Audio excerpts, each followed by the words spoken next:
Père, merci encore ce matin. Toi qui nous enseignes, tu es l'enseignant par excellence. Tu as dit que la parole que tu prononces est esprit et vie, qui va vivifier, restaurer, guérir.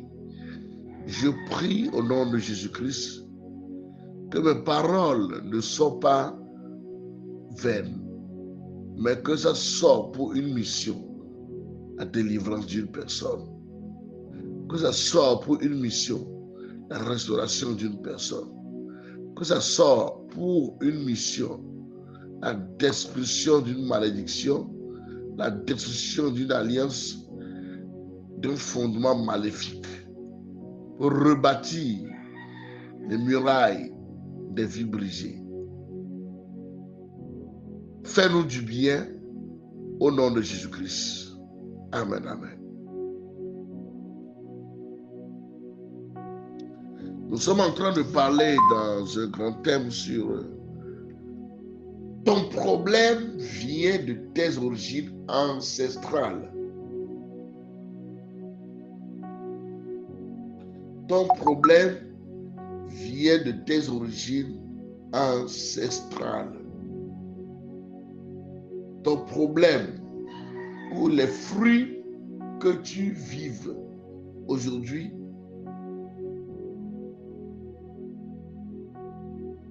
bon ou mauvais, pour la plupart, ça vient à cause de ton origine. Et si ta vie produit un fruit que tu n'aimes pas, tu peux le corriger parce que cette capacité nous a été déléguée à travers l'œuvre de la croix. Et nous pouvons corriger. Dieu nous a rendus capables. Il nous a donné sa puissance pour pouvoir le faire. Donc nous ne sommes plus comme les gens dans l'Ancien Testament qui peut-être n'ont pas cette possibilité. Mais vous et moi, nous avons la capacité, la possibilité et la faisabilité de pouvoir le faire. C'est pour cela que j'annonce sur la vie d'une personne ce matin que tout ce qui t'a longtemps freiné, toute malédiction qui vous a longtemps freiné, limité, oppressé, qui vous a rendu ou mis dans le tâtonnement, ce matin c'est brisé au nom de Jésus-Christ. Ce matin c'est anéanti au nom de Jésus-Christ. Ce matin c'est renversé au nom de Jésus-Christ. Que Dieu se lève et que tes ennemis soient dispersés à vie, les malédictions dispersées à vie, les mauvaises fondations dispersées à vie, que ta vie soit rebâtie au nom de Jésus-Christ. Nous continuons en parlant aujourd'hui sur la malédiction de la mort sur Rachel et sa progéniture. La malédiction de la mort sur Rachel et sa progéniture.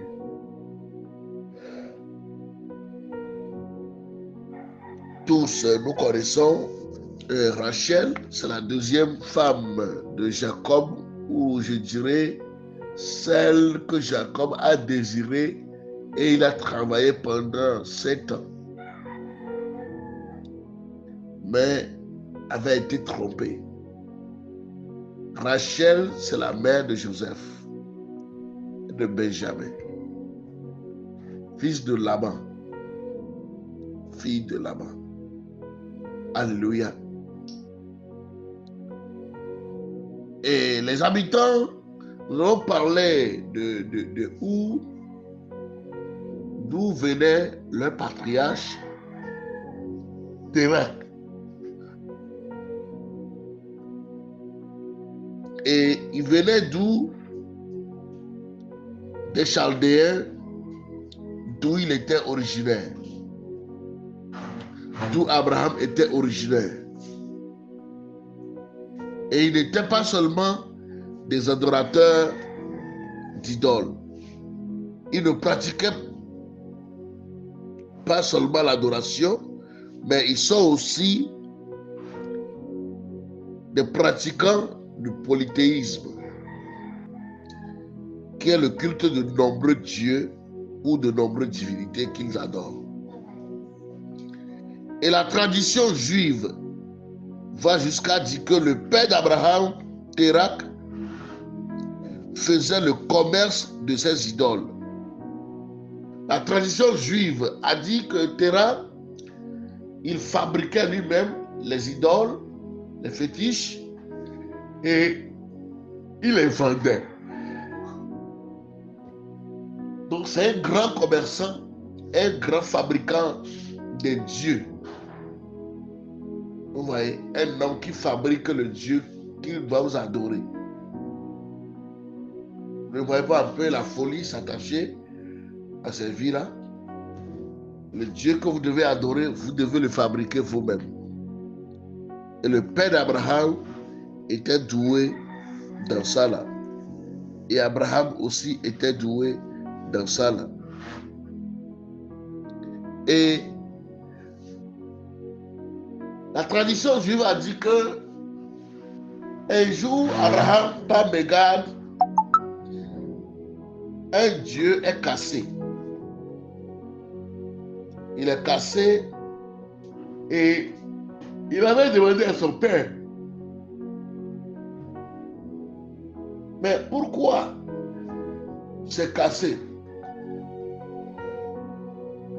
Le père a dit non, ne laissez tomber, que c'est les choses fabriquées par l'argile, par les choses terrestres. Et que ça ne fait rien, on peut faire autre chose. Donc Abraham, il commence à réfléchir, il dit, mais papa, est-ce que ça respire? Est-ce que ça parle? Pourquoi on l'adore alors? Donc, question sur question qu'Abraham commence à poser. Donc, Abraham cherchait un Dieu à adorer. Sur la terre, le petit Abraham cherche un Dieu à adorer. Un vrai Dieu à adorer. Parce qu'il a été déçu par la réponse de son papa liée à ça. Que c'est quelque chose qui ne bouge pas, quelque chose qui ne parle pas, etc. Donc sur la terre, il y a un homme qui cherche un Dieu à adorer. Et dans le ciel, il y a un Dieu qui cherche un homme pour l'adorer. Alléluia. Sur la terre, il y a un homme qui cherche un vrai Dieu pour adorer. Et dans le ciel, il y a un Dieu qui cherche un homme qui va l'adorer. Et il y a eu rencontre de destinée. Accident de destinée.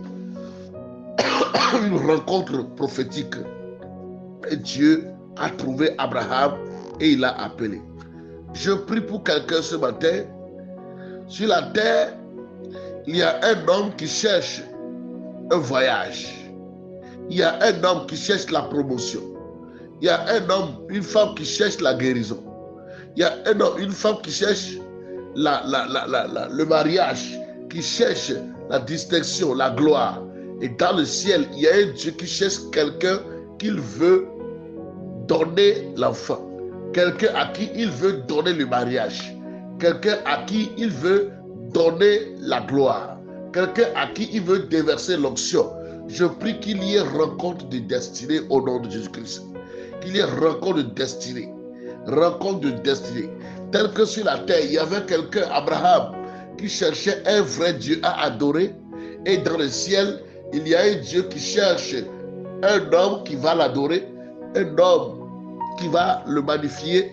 Tout ce dont tu cherches sur la terre, tout ce qui sont tes besoins, dont tu désires et qui est dans la volonté de Dieu, je prie qu'un Dieu qui est au ciel, qui se prépare aussi à donner ça à un homme, qu'il y ait rencontre de destinée, rencontre divine, qu'il y ait une rencontre au nom puissant de Jésus-Christ, pour que Dieu puisse te visiter au nom de Jésus-Christ. Vous voyez? Lorsque vous lisez Josué 24, verset 2 à 7, la Bible dit, Josué dit à tout le peuple, ainsi dit l'Éternel, le Dieu d'Israël, vos pères, Térak, père d'Abraham et père de Nacor, ont habité anciennement au-delà du fleuve et ils ont servi d'autres dieux. Et je prie votre père Abraham d'au-delà du fleuve, et je le fis aller par tout le pays de Canaan. Et je le multipliais, et je multipliais sa semence. Lui donnait Isaac, et je donnais à Isaac Jacob et Ésaü, et je donnais à Ésaü la montagne de Séir pour la posséder, et Jacob et ses fils descendirent en Égypte. Et j'envoyai Moïse et Aaron, et je frappais l'Égypte de plaie, selon ce que j'ai fait au milieu d'elle, et ensuite je vous en fis sortir. Je fis sortir vos pères de l'Égypte, et vous vîntes à la mer. Et les Égyptiens poursuivirent vos pères avec des chars et des cavaliers jusqu'à la mer Rouge. Et ils criaient à l'Éternel, et il mit une obscurité entre vous et les Égyptiens, et fit venir la mer sur eux, et les couvrit, et vos yeux virent ce que je fis aux Égyptiens, et vous habitâtes longtemps dans le désert. Ici, dès le début du verset déjà, on parle de l'idolâtrie de ce grand-père. On parle qu'ils adoraient d'autres dieux. C'est un polythéiste. Un polythéiste, c'est quelqu'un qui adore plusieurs divinités. Plusieurs divinités. Abraham était adorateur d'idoles. Et il a trouvé grâce. Je déclare que tu trouveras grâce devant Dieu cette semaine au nom de Jésus-Christ. Non, après que Dieu n'ait choisi Abraham dans tout ce périplétie pour faire de lui le père d'alliance, après que Jacob, le petit-fils d'Abraham, eut reçu par tromperie les bénédictions destinées à son frère aîné Ésaü, il dut fuir la colère justifiée de son frère. Leur mère Rebecca avait prévu d'envoyer Jacob dans sa propre famille à Haran, jusqu'à ce qu'il puisse rentrer à la maison en toute sécurité. Souvenez-vous, hier j'ai parlé de ce Haran. Terah a quitté Ur en Mésopotamie pour se diriger vers Canaan, mais il est mort à Charan ou Haran. Et ils y habitaient cet endroit. Et c'est de là que Dieu a dit à Abraham, sors de ta famille, sors de ta patrie, sors de ta lignée, et je t'enverrai là où je te montrerai. Aussi longtemps que Abraham demeurerait dans cette famille et dans cette localité, la prophétie ne peut pas arriver. Même malgré qu'il est sorti, vous voyez, les gens ont tardé parce qu'il gardait avec lui un Lot. Lot qui représentait toujours la famille, qui représentait toujours sa lignée. Je prie pour quelqu'un ce matin. Tu es sorti de l'Égypte, tu es sorti du monde, mais le monde est attaché à toi, attaché à ton comportement, attaché à tes manières de vivre, attaché à tes pensées, attaché et qu'il est en train de repousser la main de Dieu dans ta vie. Pendant que tu dis amen, je déclare que le feu vous sépare du monde au nom de Jésus-Christ. Donc je suis en train de parler sur la malédiction de la mort sur Rachel et sur sa progéniture.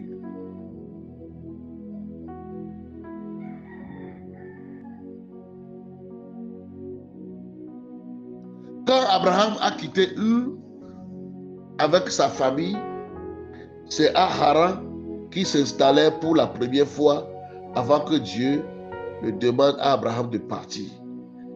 À Haran, Jacob épousa Léa et Rachel, les filles de Laban. Après un séjour de 20 ans, Jacob quitta Haran. emporta avec lui tout ce qu'il avait acquis, y compris ses femmes et ses enfants. Mais à son insu, l'épouse qu'il aimait tant, sa tendre épouse, Rachel, sa femme bien-aimée, avait volé les dieux domestiques de son père. Lorsque vous lisez dans Genèse 31, verset 34 à 35, vous allez voir. Il est donc clair que les parents d'Abraham à Haran étaient toujours des adorateurs d'idoles. Eux, ils n'ont pas changé. Terah a quitté où avec ses dieux, arrivé à Haran, ils allaient à Canaan. Mais leurs dieux n'ont pas permis qu'ils entrent dans leur Canaan, qui est la grâce. Et ils l'ont tué, ils l'ont arrêté d'abord, et puis ils l'ont tué sur place. Et toute la famille est restée là-bas. Personne ne pouvait bouger. Donc, l'histoire de Canaan est arrêtée là-bas comme ça. N'eût été la grâce de Dieu, la miséricorde de Dieu, pour qu'il vienne choisir Abraham parmi ça, tout le monde finirait à Haran. Je prie pour toi, tout ce qui est destiné à la gloire, ton projet qui doit entrer dans son Canaan, un mariage qui a débuté à Our, dans le monde, mais que vous avez après décidé de rentrer à Canaan, dans la grâce en Christ, mais qu'arrivé à Charan, il y a la mort, les démons de vos familles qui veulent vous bloquer à vous marier, qui veulent vous bloquer à accomplir votre bonne initiative. Je déclare le brisement de cette malédiction au nom de Jésus-Christ. Je déclare qu'il soit brisé, que cette malédiction soit brisée, qu'il soit anathème, qu'il soit anéanti, qu'il soit détruit au nom de Jésus-Christ. Rabaso katalabaya. Mandolo brosu kate brayandolo bosuti. Lianda la couche taku bregedista baragados. Lo rokoto brokoto poraba shetiribea. La brando sokatabraya. Lianda la couture brando sopaya. Vous n'êtes pas obligé de vous arrêter comme vos pères. Tout ce qui a arrêté vos pères d'accomplir leur destinée, je déclare, ça ne vous arrêtera pas. Vous allez accomplir votre destinée glorieuse. Vous irez dans votre Canaan, votre prophétie. Vous allez l'accomplir. Vous allez l'accomplir. Vous allez l'accomplir. Vous allez l'accomplir. Vous allez l'accomplir au nom puissant de Jésus-Christ. Vous voyez, quand Dieu a dit à Abraham de faire sortir, il n'a pas dit à Abraham, je vais t'amener à Canaan. Sinon, Abraham dirait à sa famille qu'il va à Canaan. Et les autres vont dire, mais c'est Canaan, c'est pour notre papa. C'est lui qui a dit, allons à Canaan. Pourquoi c'est toi seul qui va aller? Pourquoi c'est toi seul qui va aller prendre ça? Pourquoi? Il va avoir problème familial. Dieu a juste dit, sors de ta famille, je t'amènerai là où tu veux. Donc Abraham dira seulement, je vais quelque part, je vais à un voyage vraiment, et il n'aura pas de problème. Dieu est un stratège. Dieu est un stratège. Sachons parler. Ne livrons pas tous nos secrets aux gens. Ils risquent de nous combattre pour rien. Soyez comme Dieu. Il savait très bien que c'est dans Canaan que son papa allait, qu'il veut ramener le fils. Mais il ne lui a pas dit aussi longtemps que le fils est parmi son peuple, au risque de dire ça à son peuple et au risque qu'on le bloque. Reçois la sagesse là au nom de Jésus-Christ. Donc Abraham avait quitté ses dieux et a commencé à adorer le Dieu Tout-Puissant.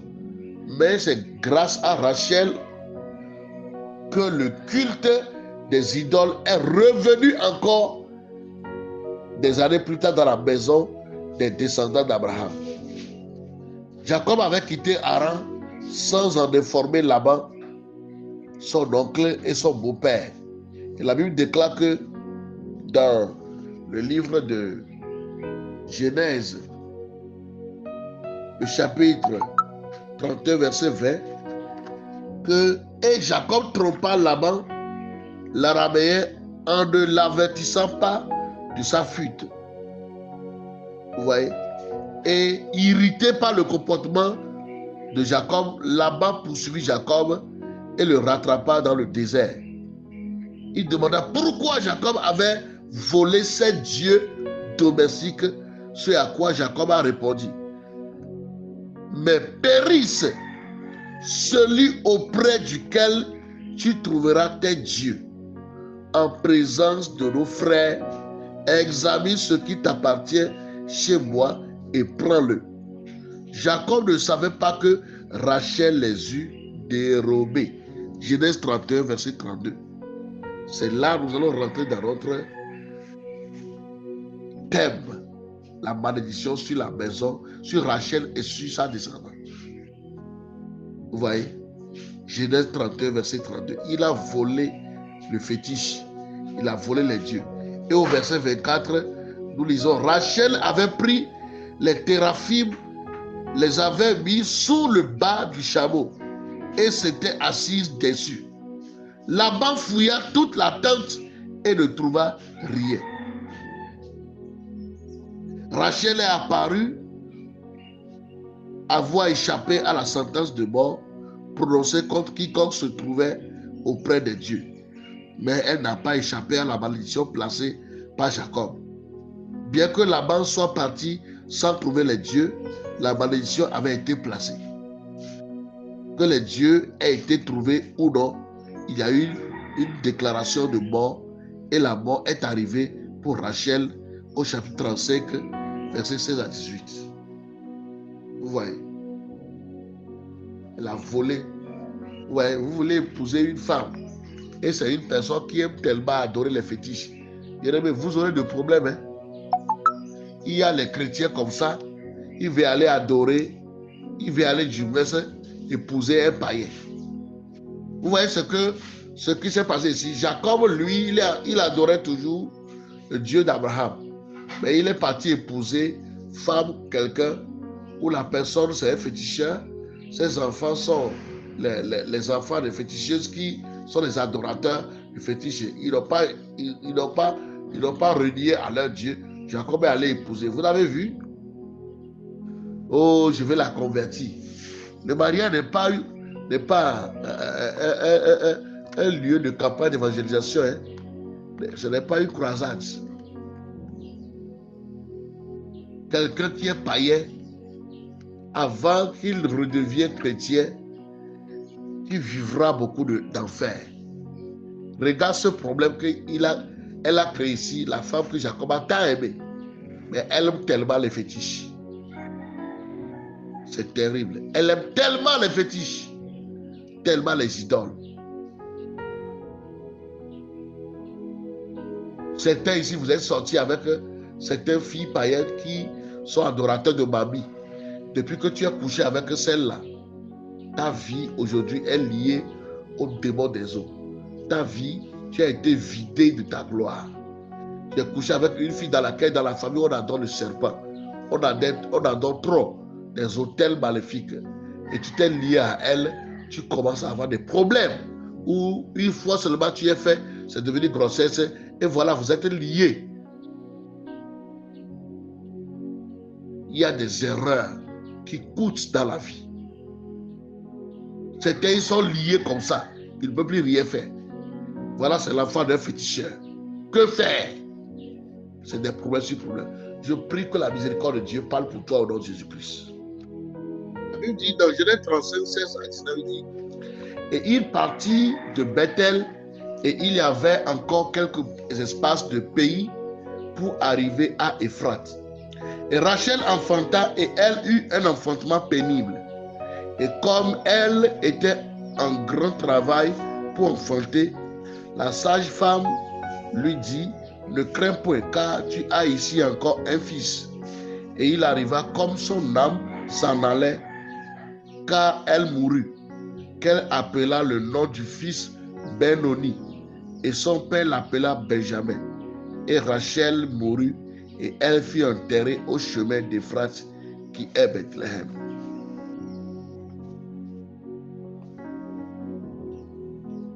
L'enfant là fait quoi? Tu lui as donné le nom Benoni. fils de ma douleur, fils de ma mort. Jacob, un prophète, a changé le nom en Benjamin. Mais malgré qu'il a changé le nom en Benjamin, nous verrons que la malédiction que Jacob avait placée sur Rachel, lui-même ne savait pas que sa malédiction est attachée à Rachel. Parce que lui-même n'a jamais découvert les fétiches que Rachel a volés. Rachel a eu un accouchement très très douloureux, difficile, parce qu'il y a une malédiction qui était à l'œuvre dans sa vie. Elle n'avait pas besoin de mourir, mais une déclaration avait été relâchée. Et avant de mourir, Rachel a nommé le bébé Benoni, le fils de ma douleur. Jacob a changé ça en Benjamin, qui veut dire le fils de ma droite. La malédiction a suivi Benjamin au fur et à mesure qu'il grandissait. Benjamin est devenu la plus petite tribu d'Israël. Ils ne pouvaient pas grandir, lutter ou survivre. Et la vie n'était pas leur portion. Benjamin est devenu la seule tribu contre laquelle le reste d'Israël a combattu à un moment donné. La tribu fut littéralement anéantie, laissant les 600 hommes qui s'enfuient et disparus du pays d'Israël. Toute une lignée. Tous les autres lignées ont fait la guerre contre les Benjaminites pour les tuer. Jusqu'à ces 600 hommes qui ont pu s'enfuir. Vous voyez. Lorsque vous lisez Juge 20, versets 46 à 48, le nombre total des Benjaminites qui périt ce jour-là fut de 25 000 hommes tirant l'épée, tous vaillants. Donc les gens de Benjamin, on les a combattus.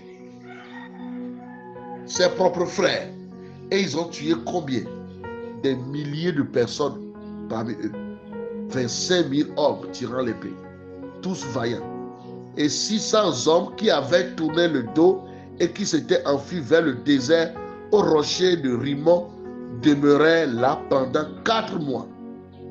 Les hommes d'Israël revinrent vers les fils de Benjamin et ils les frappèrent du tranchant de l'épée depuis les hommes des villes jusqu'au bétail et tout ce que l'on trouva. Il mit aussi le feu à toutes les villes qui existaient. Vous voyez, la disparition de la tribu de Benjamin a été confirmée dans Juge 21, verset 2 à 3. La Bible dit quoi? Les hommes d'Israël avaient juré à Mispa en disant: aucun de nous ne donnera sa fille pour femme à un Benjaminite. Le peuple vint à Bethel et il y resta devant Dieu jusqu'au soir. Ils élevaient la voix, ils versaient d'abondantes larmes et ils dirent: ô Éternel, Dieu d'Israël, pourquoi est-il arrivé en Israël qu'il manque aujourd'hui une tribu d'Israël? Oh, qu'il manque aujourd'hui une tribu d'Israël. À cause de quoi? La malédiction qui a frappé sa maman, venant de Jacob. Bien aimé, faites attention aux hommes de Dieu. Faites attention aux hommes de Dieu. Faites très attention aux hommes de Dieu. De les offenser. La malédiction, là, vous ne pouvez pas tenir devant la malédiction. Quand vous les offensez et qu'ils sont débordés, s'ils libèrent une parole, vous allez subir les conséquences. Regardez ici. L'adoration d'idoles amène la mort et la destruction. Beaucoup, vous êtes déjà devenus chrétiens, mais vous avez des problèmes de situation. Vous êtes partis consulter des fétiches. Vous êtes partis consulter un marabout, consulter les christianistes célestes. Vous êtes en train d'amener la mort en vous. Et c'est ça qui a fait que, depuis que vous êtes partis poser ce acte-là, tout est mort dans votre vie. La mort est entrée dans votre situation matrimoniale. La mort est entrée dans votre finance, l'œuvre de vos mains. La mort est entrée dans le ministère parce qu'à un certain moment, vous êtes partis commettre l'erreur. En cachette, comme Rachel qui a volé en cachette. Donc quand vous faites ces choses-là, voilà ce qui se passe. Votre lignée est attaquée de mort, est frappée de mort. Même vos propres frères vont vous combattre. Vous aurez des combats de famille. Ils vont vous combattre parce qu'il y a une malédiction qui est libérée contre vous. Ils vont vous décimer. Ils vont vouloir vous détruire. Je prie pour la miséricorde de Dieu sur la vie d'une personne. Toi qui es allé chercher un problème en voulant une solution chez un hôtel maléfique. Un problème lié à la mort prématurée, la mort dans le foyer, la mort dans les finances, la mort dans les relations, la mort dans la santé, la mort dans le ministère. Je déclare maintenant, pendant que tu écoutes ce message, que cela soit brisé au nom de Jésus-Christ. Je vois 17 personnes ici dans ce forum qui ont commis ces erreurs-là à un moment donné d'aller toucher aux idoles. Ils le faisaient dans le monde.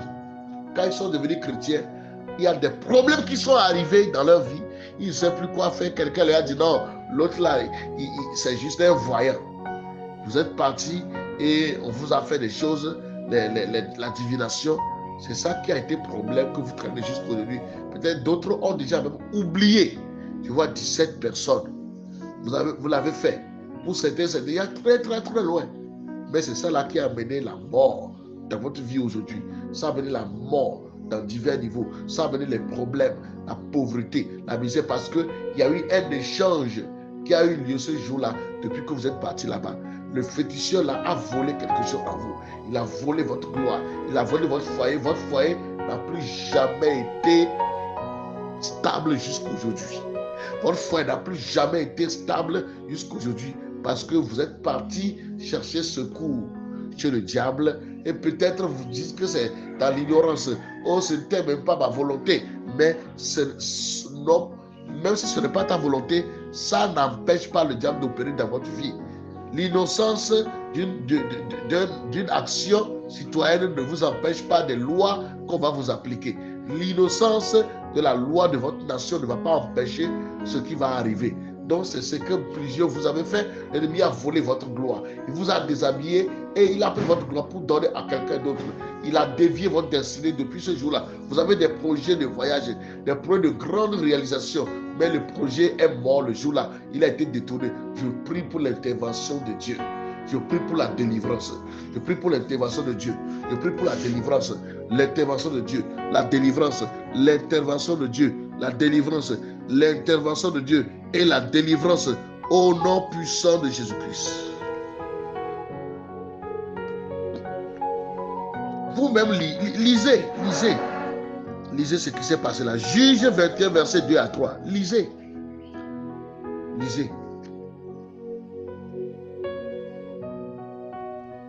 Une tribu. Regarde ce qui s'est passé. Tribu d'Israël, hein? Ils sont 12 fils. Mais tous les autres tribus ont fait face quoi? À Benjamin pour le détruire. Et ils ont juré encore que aucun d'eux ne donnera femme à Benjamin. Parce qu'il y avait un 600 qui a fui. Donc ils ont tué, dans toute une lignée, ils ont tout tué. Ces 600 personnes qu'ils ont laissées, ils ont fui. Les autres tribus ont fait quoi? Ils ont juré de ne même pas donner leur fille comme épouse aux hommes de Benjamin. Et le reste des Benjaminites, les 600 qui ont fui, ont dû se rendre à Jabès Galade pour prendre les femmes pour les 600 hommes restants. C'est une malédiction. Ils sont allés prendre des femmes païennes. Benjamin a vécu cette tragédie à cause d'un fondement erroné et d'une malédiction verbale dans sa lignée sur sa maman. C'était ici, c'est quelque chose qu'on a dit sur votre maman. Ce n'est pas sur vous on a dit ça, mais du fait que vous êtes issu de votre maman, la chose vous a suivi. On a dit ça sur votre papa. Ce n'est pas sur vous, mais du fait que son sang circule en vous, vous traînez ça là jusqu'à aujourd'hui. Mon Dieu vous décharge aujourd'hui. Mon Dieu vous délivre aujourd'hui. Ce que Benjamin a vécu, c'est la tragédie.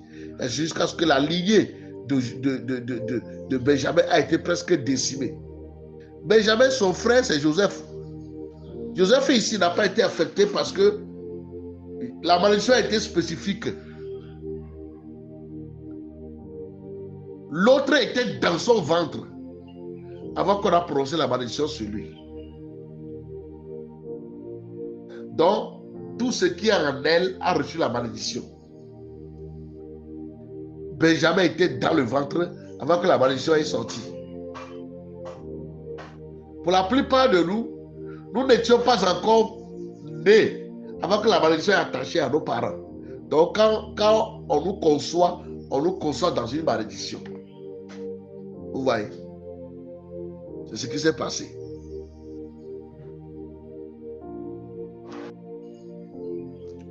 Bien aimé, quel que soit votre pays d'origine, votre tribu ou votre région, si une telle malédiction est à l'œuvre dans votre famille, une mort prématurée sera à l'ordre du jour. Il y a une famille dans laquelle personne ne pouvait vivre plus de 50 ans. Un membre de la famille croyait que c'était la volonté de Dieu pour sa famille et a donc construit et planifié sa vie en pensant mourir à 50 ans. À la veille de son 49e anniversaire, il a rédigé son testament et a partagé toutes ses propriétés. Cet homme grand et prospère savait qu'il allait mourir.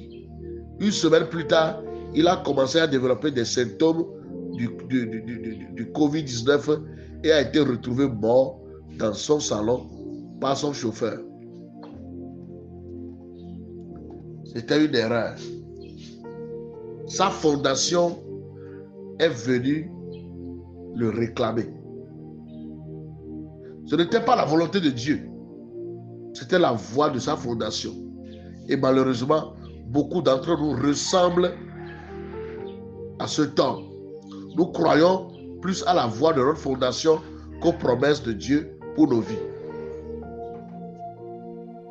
On croit que c'est telle maladie qui a tué le grand-père, c'est telle qui a tué la grand-mère. À nous-mêmes là, c'est la même chose qui allait nous arriver. On croit plus à ça que croire à ce que Dieu dit. Et c'est ça le problème. Voilà ce qui s'est passé ici sur Benjamin et sur sa maman Rachel. Et voilà ce qui s'est passé sur sa lignée.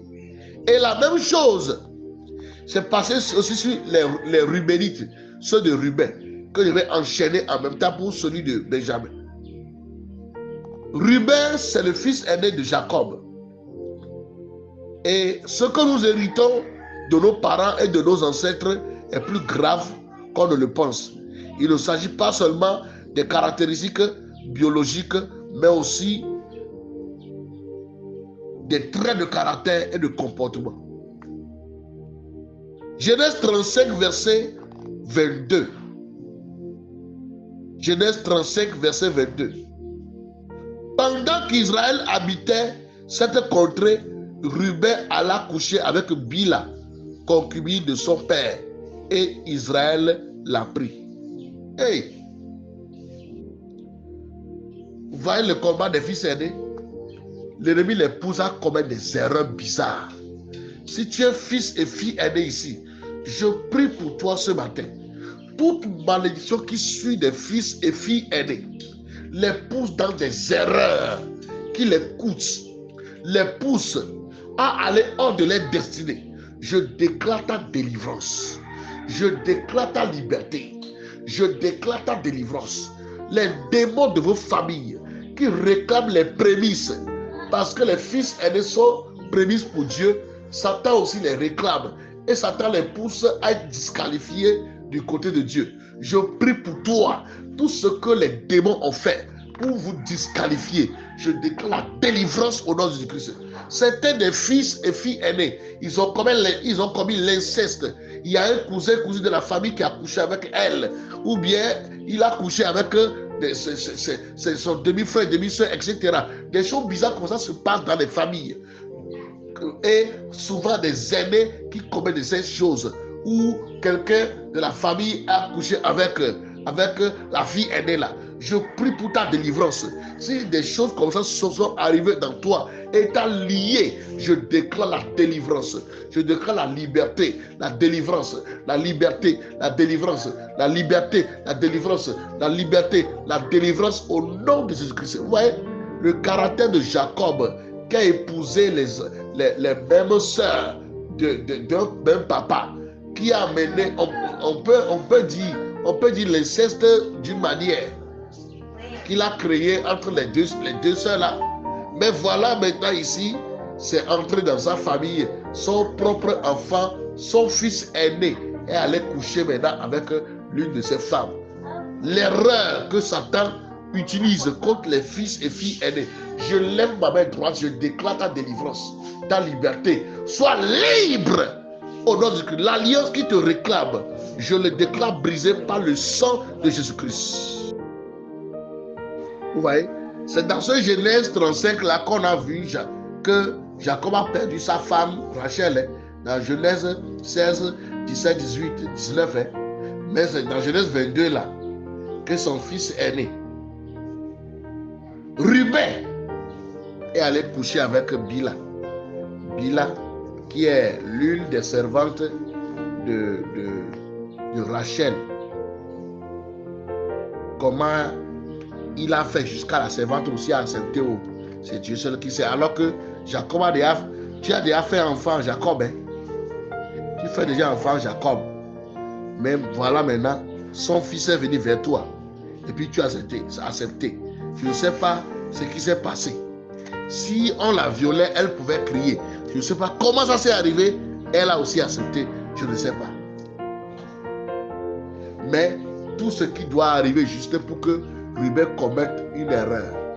Voilà, c'est ça qui est arrivé. Toute erreur que le diable a préparé, programmé contre toi. Le fils aîné. L'autre, c'est le de Benjamin. Regarde ce qui lui est arrivé. Je prie que le Seigneur intervienne dans ta vie au nom puissant de Jésus-Christ. Ruben a eu cette relation intime avec la femme de son père. Bien que Jacob a appris ça, Jacob a fait comme si rien n'était. Il n'a rien dit à Ruben. Et Ruben avait deux défis à relever. Le défi de la faillite morale ou l'intégrité morale et le manque de fermeté d'objectif. Ces traits ont suivi ses enfants. Et lorsque Jacob bénissait ses enfants dans Genèse 49, vous allez voir ce qu'il a dit sur son fils. Genèse 49, versets 3 à 4. Il dit Ruben. Vous allez voir les éloges que Jacob va faire. Et c'est terrible. Il a posé une action des années passées. Plus de 20 ans passés. Plus de 30 ans passés. Et voilà comment ça va le rattraper. Hey, la malédiction n'est pas bonne. Ruben, toi mon premier-né, ma force et les prémices de ma vigueur, supérieur en dignité et supérieur en puissance. Waouh! Impétueux comme les eaux. Regarde les éloges. Mais voilà la suite des éloges qui va continuer. Il dit, tu n'auras pas la prééminence, car tu es monté sur la couche de ton père. Tu as souillé ma couche en y montant. Hey! Voilà le défi de Ruben. Voilà la malédiction sur Ruben. Il a été maudit. On a commencé à faire son éloge. Et je regardais son visage. Il regardait ses frères. Il dit ouais, c'est moi l'aîné. Ouais. Ne sachant pas la suite de la parole. On dit quoi? Tu n'auras pas la prééminence. Et que les fils aînés, ce que les fils aînés devaient avoir, on dit tu n'auras pas. Tu es privé de la prééminence. Dans la vie, tu n'auras jamais la première place. Voilà, c'est ce qui se passe dans la plupart des familles. Les fils et filles aînés, vous ne les verrez pas à la première place. Plusieurs, c'est ceux qui sont nés après eux que vous voyez grand-grand-mère. Plusieurs fils aînés, plusieurs filles aînées, tu les vois souffrir. Souffrance attachée à la vie d'une manière terrible.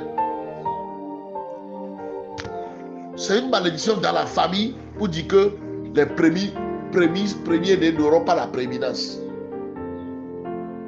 à cause d'une malédiction. Et des fois, l'ennemi les pousse eux-mêmes à aller commettre des erreurs, à aller mener une mauvaise vie, à aller se lier à de mauvaises personnes ou par l'alliance là, la décision peut venir dans leur vie. Hey, tu n'auras pas la prééminence parce que tu es monté sur ma gauche. Vous voyez? Joseph, lui, il a été vendu esclave parce que Ruben, le premier-né, n'agissait pas comme le premier-né. Tu es un premier-né là-bas. Les autres décidaient de ton frère, mais tu n'as rien dit. Et lorsque les frères conspiraient pour nuire à Joseph, ils auraient pu simplement dire non, pas sous mon autorité. Il est notre chair et notre sang. Au contraire, il a dit aux frères de jeter Joseph dans une fosse et a quitté leur compagnie pour une raison ou une autre. Avant son retour, ses frères avaient vendu Joseph à des commerçants ismaélites. Vous voyez, c'était le caractère de Ruben. Et cela est devenu la personnalité de sa génération. Lors de la bataille de Déborah, lorsque Déborah appelait les gens à se joindre à elle dans la bataille, Ruben ne pouvait pas sortir. Lorsque vous lisez dans Juges 5, versets 14 à 16, Ruben ne pouvait pas sortir. On dit quoi? D'Éphraïm arrivaient les habitants d'Amalek. À ta suite marcha Benjamin parmi ta troupe.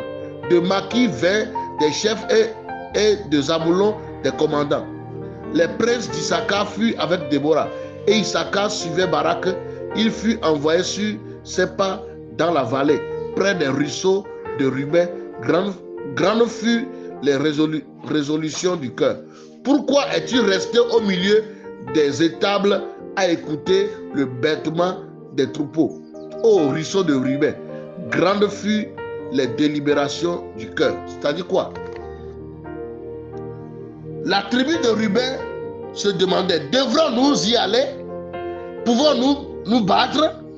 Ils étaient dans un état d'esprit divisé. Ils ne pouvaient rien faire de valable parce que leur père n'était pas grande chose dans la vie.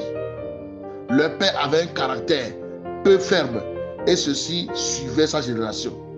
Et Ruben était le premier-né, mais il a perdu le droit du premier-né. Et il est écrit dans 1 Chronique 5, verset 1 que fils de Ruben, premier-né d'Israël, car il était le premier-né, mais parce qu'il souilla la couche de son père, son droit d'aînesse fut donné au fils de Joseph, fils d'Israël. Toutefois, Joseph ne dut pas être enregistré dans les généalogies comme premier-né. Le père a impliqué leur destin. Ouais, on a attribué ça aux descendants de Joseph. Son droit de premier-né.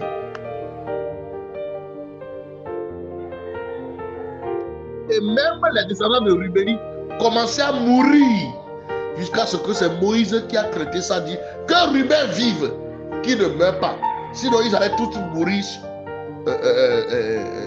au désert. Maintenant, le peu qui est resté pour rentrer, c'est des gens indécis qui n'arrivent pas à prendre de bonnes décisions dans la vie. Et ils sont restés vivants, mais indécis. La peur les a fracassés. La peur les a terrorisés. Vous voyez les choses qui se passent sur la famille de Ruben. Et il y a beaucoup de bonnes personnes dont le destin et l'avenir ont été liés à des situations et des problèmes par les actions de leur père générationnel. Peut-être que ce n'est pas toi qui as posé l'action, c'est ton père. Mais les gens te suivent comme ça a suivi la tribu de Ruben. Et cette malédiction sur Ruben a été prononcée lorsque Jacob et ses enfants sont venus vivre en Égypte à cause de la famine. Et pendant plus de 400 ans, après que la malédiction a été prononcée, elle était toujours en vigueur. La malédiction a été prononcée. La malédiction a presque anéanti toute la tribu de Ruben. Et chaque fois qu'un désastre ou une calamité survenait pendant le voyage des Israélites depuis l'Égypte vers la terre promise, les Rubénites étaient les plus durement frappés. Chaque fois qu'il y avait un incendie, une morsure de serpent, des victimes de guerre, ou que la terre s'ouvrait pour engloutir des gens, la tribu de Ruben était la plus touchée. Cela a continué pendant longtemps jusqu'à ce que la tribu soit presque anéantie. Pourquoi? Parce que le grand-père a posé une malédiction. Je vais m'en arrêter là et prier pour quelqu'un. Toute malédiction qui vous a suivi, parce que vous êtes de cette famille. Peut-être que votre père ou votre mère était aussi aîné. Et elle a posé des actions, des alliances. Et ça a suivi toutes les aînés de la famille.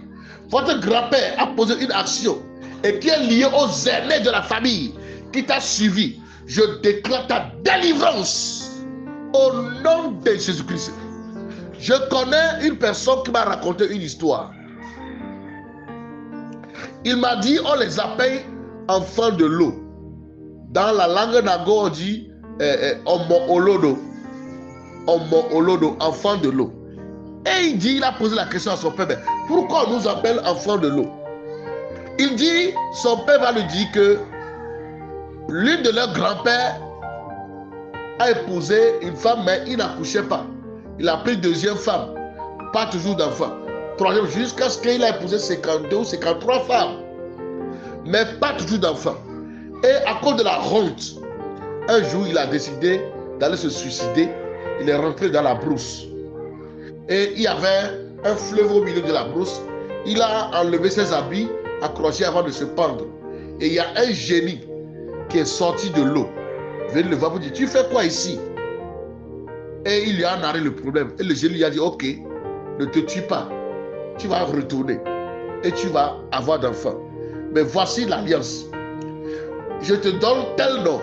C'est le nom que nous donnons à nos populations sous l'eau là-bas. Quand tu vas, toutes les femmes qui accoucheront les enfants aînés, si c'est garçons, donne leur tel nom. Si c'est filles, donne leur tel nom. Si les garçons, les enfants aussi accouchent, tous les enfants accouchent chacun après son tour, tu donnes toujours les noms là à leur premier-né. Le nom peut être dans votre langue locale, tout ça là, ou bien ajouter quelque chose, ou bien ça peut devenir juste le nom de famille. Hein. Donc quand ça devient le nom de famille, on n'a plus besoin de leur attribuer, mais chacun porte le nom là. Et après ça, vous pouvez faire tout ce que vous voulez. C'est là maintenant, il est parti et il a commencé, ces femmes ont commencé à tomber enceinte, il a fait les enfants et il commençait à donner le nom. Donc, le nom là est devenu l'alliance avec les démons des eaux. Voilà là où le problème de cette famille a quitté. Le jour là, je priais pour lui. Quand subitement je voyais un crocodile qui est en train de lui faire bisous. Et j'ai arrêté la prière, je lui ai posé la question. C'est là il me narrait ça qu'on leur appelait enfant de l'eau. Qu'est-ce qui a été fait dans toi, ta famille, qui t'a lié jusqu'aujourd'hui? Je déclare ta délivrance. Je déclare ta liberté. Les alliances ancestrales qui ont lié vous, les fils aînés, les filles aînées, ou qui ont lié les benjamins, ou les enfants intermédiaires, je déclare la délivrance. Je déclare ta délivrance. Je déclare ta liberté. Toute action mauvaise venant de tes ancêtres ou venant de toi-même qui a ouvert la porte, la miséricorde de Dieu jaillit ce matin comme la rosée qui est en train de tomber sur notre terre ici ce matin, une rosée. Je prie que la rosée de grâce, la rosée de miséricorde de Dieu descende dans ta famille, dans ta vie, pour arroser ta vie qui est devenue sécheresse, qui est devenue sec. Et tu n'arrives pas à exceller dans la vie. Tu n'arrives pas à monter dans la vie. La pauvreté, la misère te fatigue. Je prie pour la délivrance. Je prie pour la liberté. Je prie pour la délivrance. Je prie pour la liberté. Je prie pour la délivrance.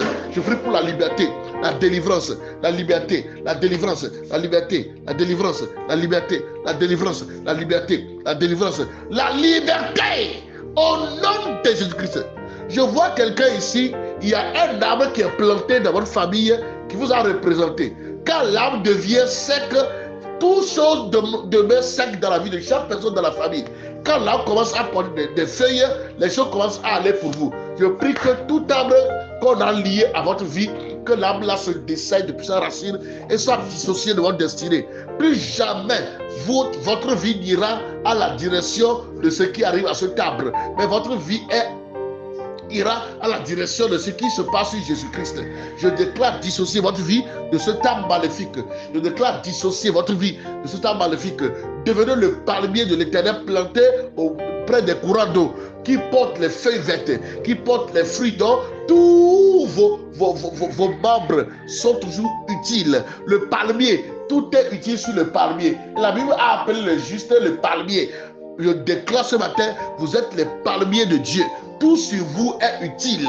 Utile pour faire du bien. Utile pour la gloire de Dieu. Je déclare toutes choses inutiles dans votre vie. Toutes choses inutiles attachées à votre destinée. Venant d'un ancêtre. Venant d'une malédiction. Sois brisé. Sois brisé. Sois brisé.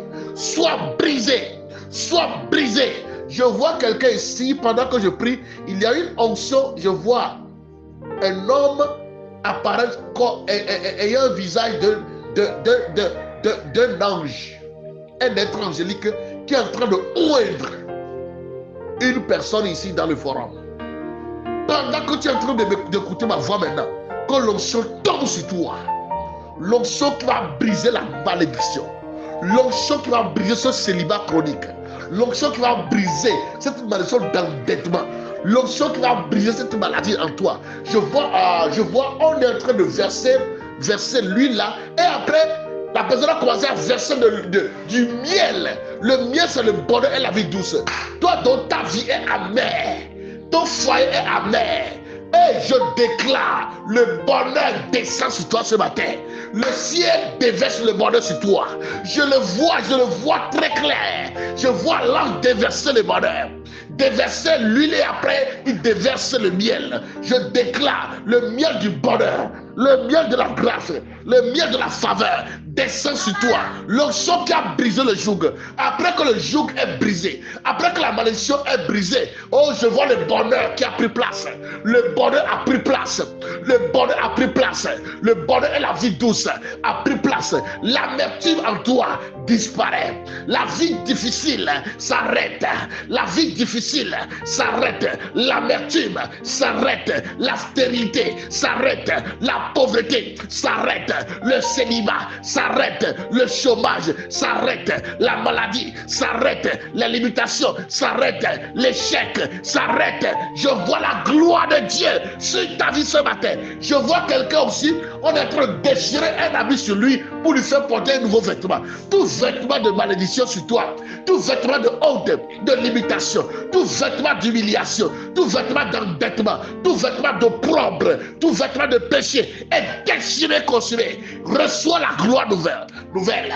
Reçois une nouvelle gloire, une nouvelle gloire, une nouvelle gloire, une nouvelle gloire, une nouvelle gloire. Recevez une nouvelle gloire, recevez une nouvelle gloire, recevez une nouvelle gloire, recevez une nouvelle gloire dans le nom de Jésus-Christ.